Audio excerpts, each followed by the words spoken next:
Good morning. I'm going to start with a prayer by Abdu'l-Baha. Lord, pitiful are we. Grant us thy favor. Poor, bestow upon us a share from the ocean of thy wealth. Needy, do thou satisfy us. Abased, give us thy glory. The fowls of the air and the beasts of the field receive their meat each day from thee, and all beings partake of thy care and loving kindness. Deprive not this feeble one of thy wondrous grace, and vouchsafe by thy might unto this helpless soul thy bounty. Give us our daily bread, and grant thine increase in the necessities of life, that we may be dependent on none other but thee, may commune wholly with thee, may walk in thy ways, and declare thy mysteries. Thou art the Almighty, and the loving, and the provider of all mankind.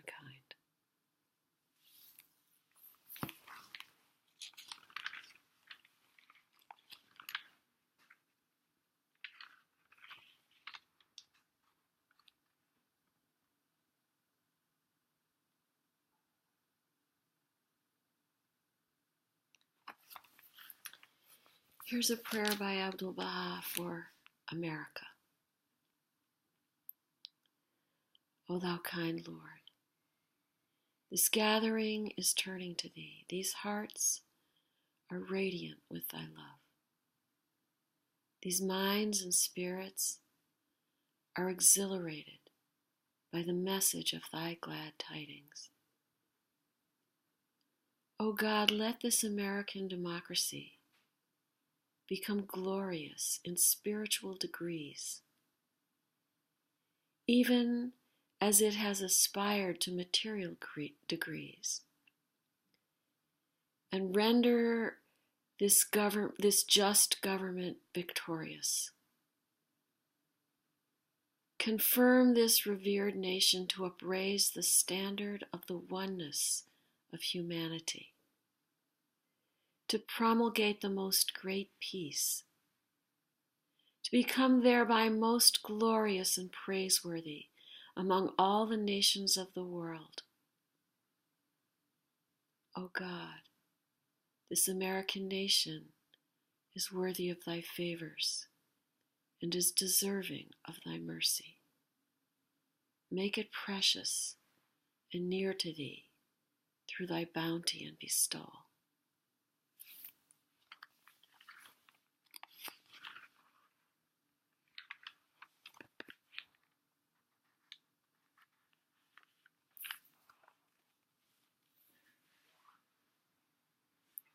Here's a prayer for children, also by Abdu'l-Baha.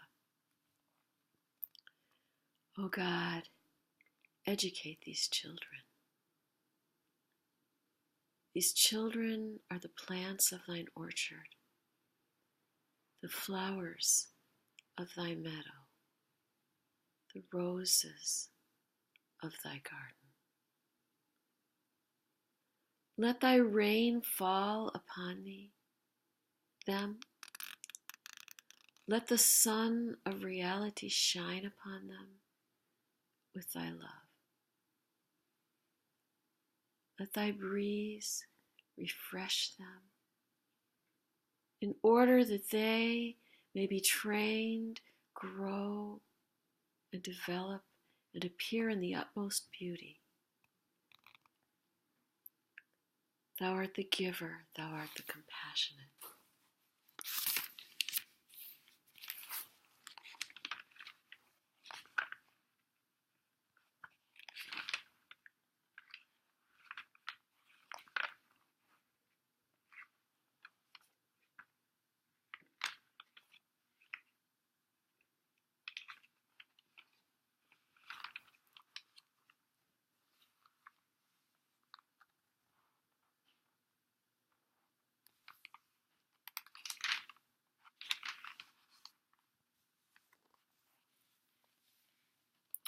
Here's a prayer by Bahá'u'lláh.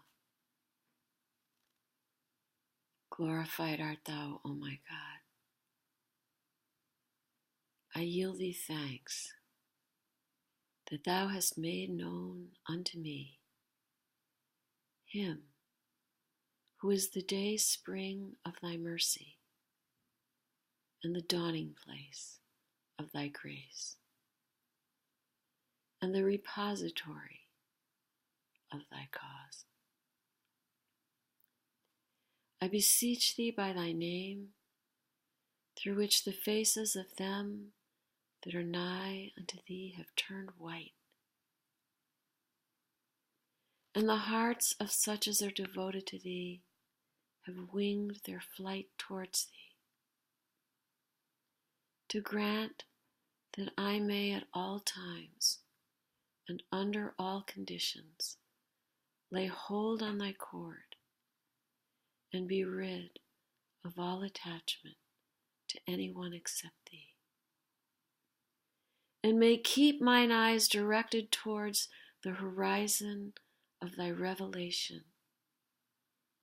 and may carry out what thou hast prescribed unto me in thy tablets.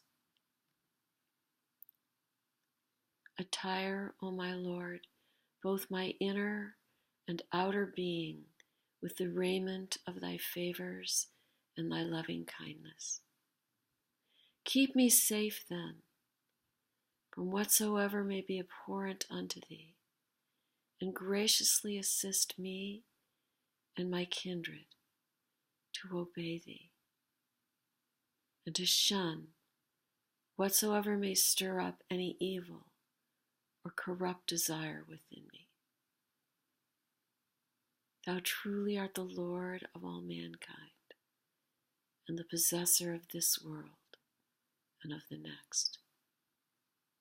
No God is there save thee, the all-knowing, the all-wise.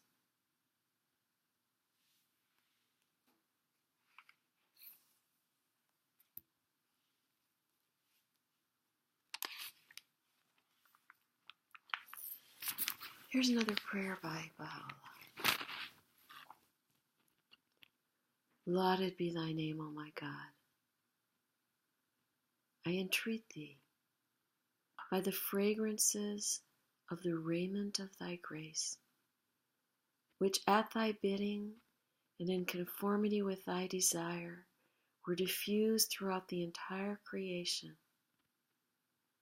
and by the day star of thy will that hath shone brightly through the power of thy might and of thy sovereignty above the horizon of thy mercy, to blot out from my heart all idle fancies and vain imaginings, that with all my affections I may turn unto thee, O thou Lord of all mankind.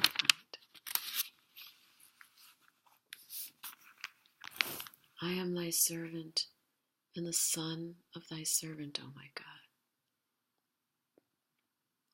I have laid hold on the handle of thy grace and clung to the cord of thy tender mercy. Ordain for me the good things that are with thee, and nourish me from the table thou didst send down out of the clouds of thy bounty and the heaven of thy favor. Thou, in very truth, art the Lord of the worlds and the God of all that are in heaven and all that are on earth.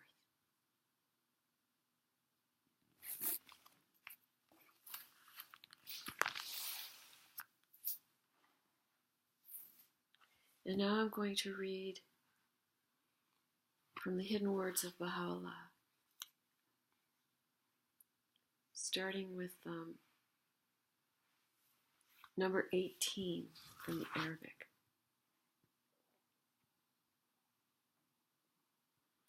I should probably explain that many of these hidden words are written with the male pronoun. And as a matter of fact, often he refers to Son of Man, Son of Spirit, Son of Light, etc. And I want to explain that in these cases, these are translations from the original, and they conform to the usages of the English language at the time that they were translated.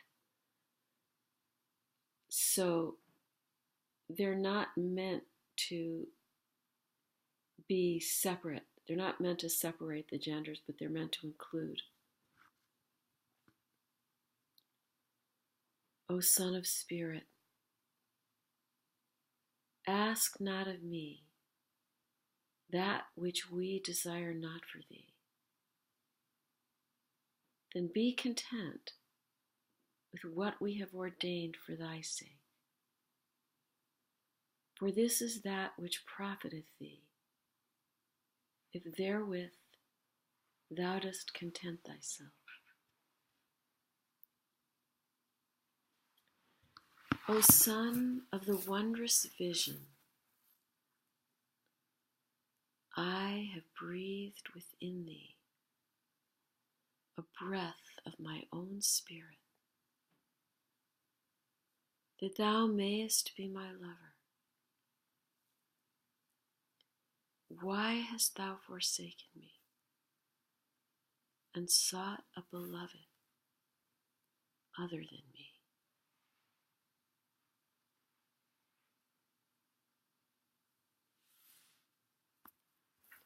Number 20.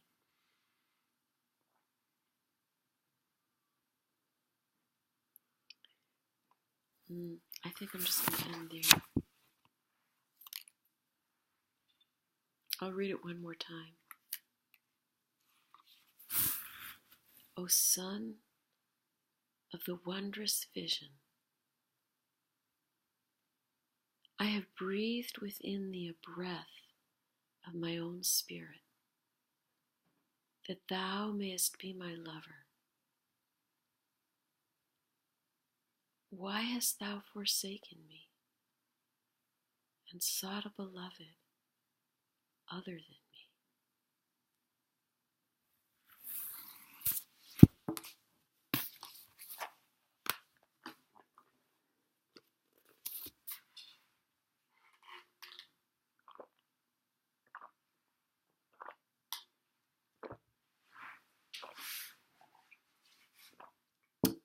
I'm going to refill my teacup.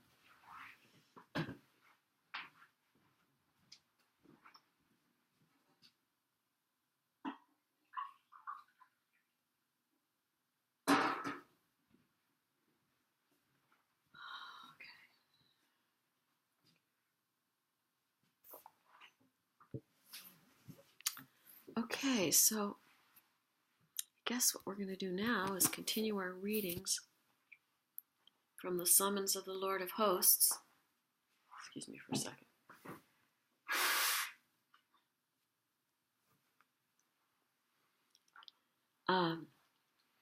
So, again, this book, The Summons of the Lord of Hosts, is a compilation of tablets by Bahá'u'lláh, and I'm reading from the first tablet, which is called the Suriy-i-Haykal, or the Suri of the Temple. And I've gotten to the part in this book that includes a letter to Pope Pius IX. This was written when Bahá'u'lláh, I believe, was in Adrianople. That was the third of his 4 banishments. And during that time, he wrote letters to the kings and the rulers of the world. This letter is to Pope Pius IX. And I'm going to continue where he says,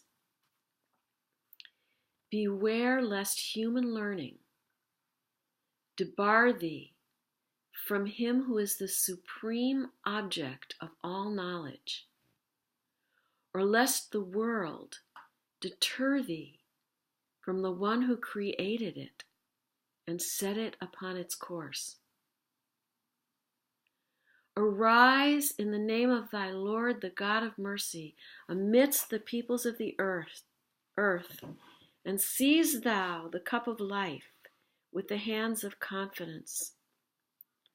First drink thou therefrom, and proffer it then to such as turn towards it, amongst the peoples of all faiths.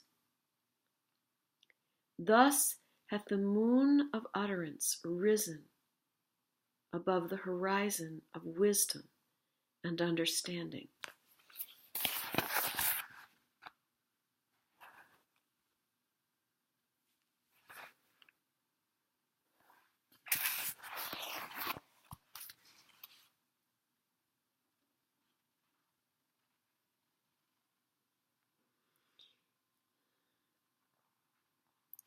Tear asunder the veils of human learning,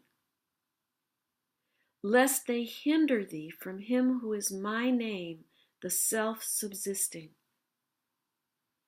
Call thou to remembrance him who was the Spirit, who when he came, the most learned of his age pronounced judgment against him in his own country, whilst he who was only a fisherman believed in him.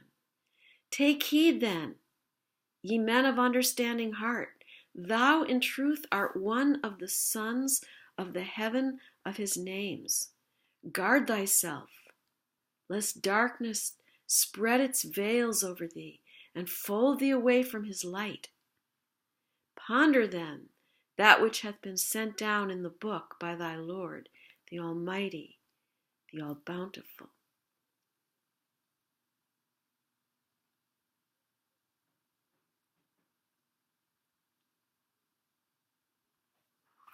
So again, Bahá'u'lláh is addressing Pope Pius IX, and he's warning him.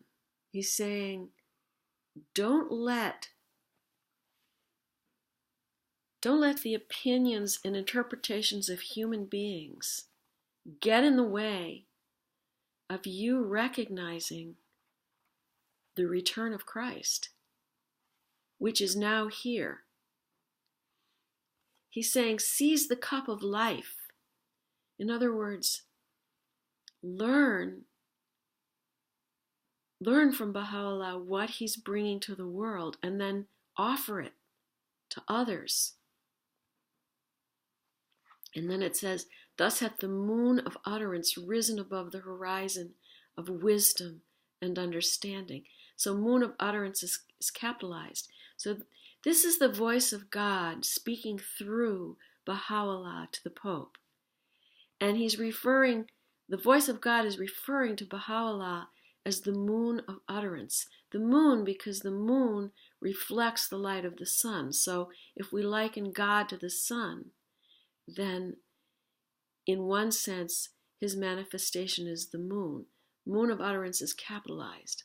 He says, tear asunder the veils of human learning so that they don't get in the way of recognition. And then he says, call to remembrance the Spirit, that's Jesus. He says, remember, when Jesus appeared, the most learned of his age judged him, while only a fisherman recognized him. So pay attention, because if you do not accept the voice of God in his new attire, in his new manifestation, darkness will overshadow you. He goes on to say,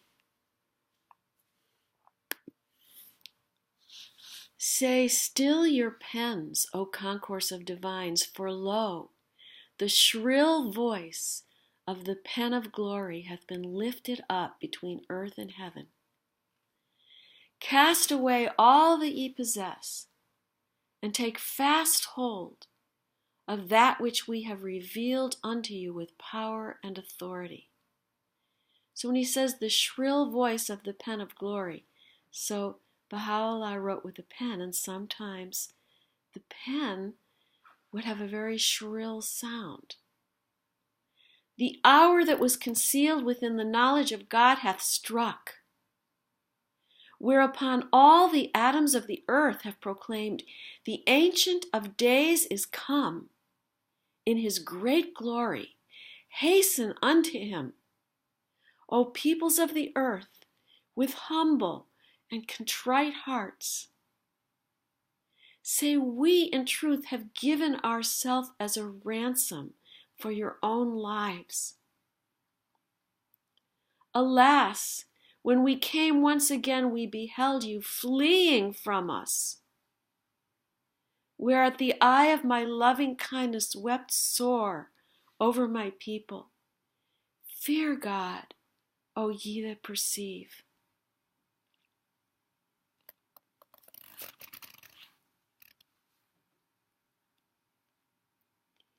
Consider those who opposed the Son, when he came unto them with sovereignty and power.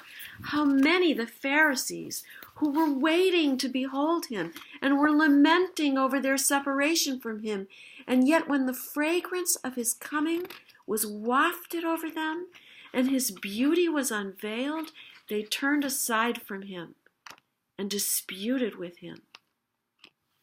Thus do we impart unto thee that which hath been recorded in the books and scriptures.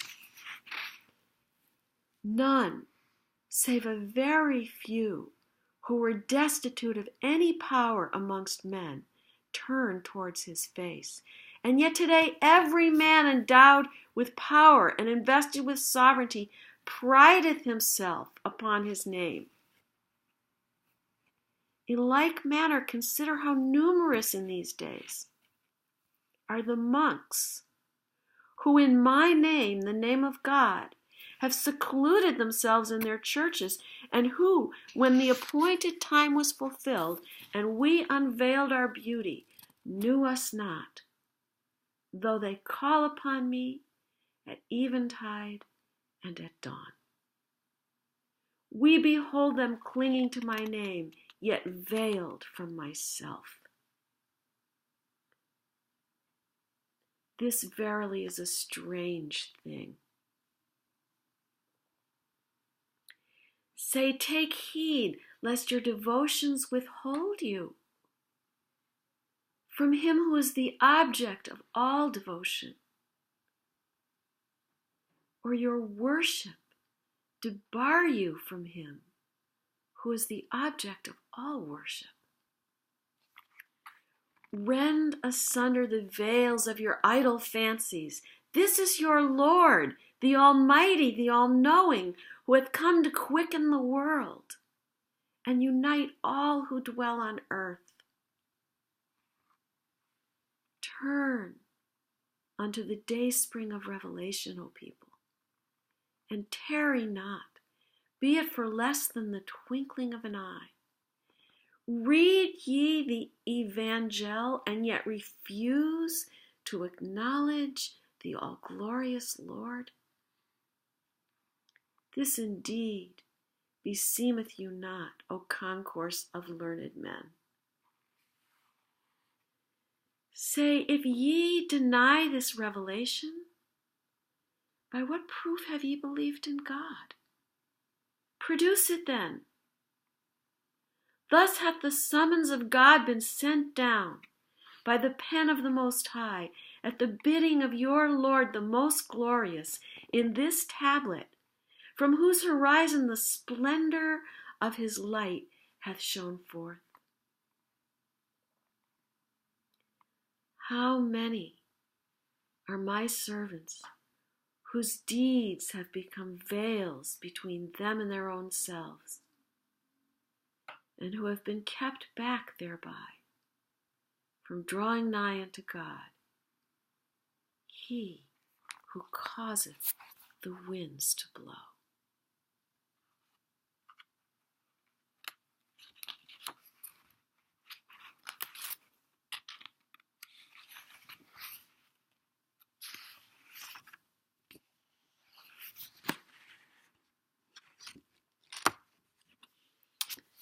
Thank you very much. I will be back tomorrow.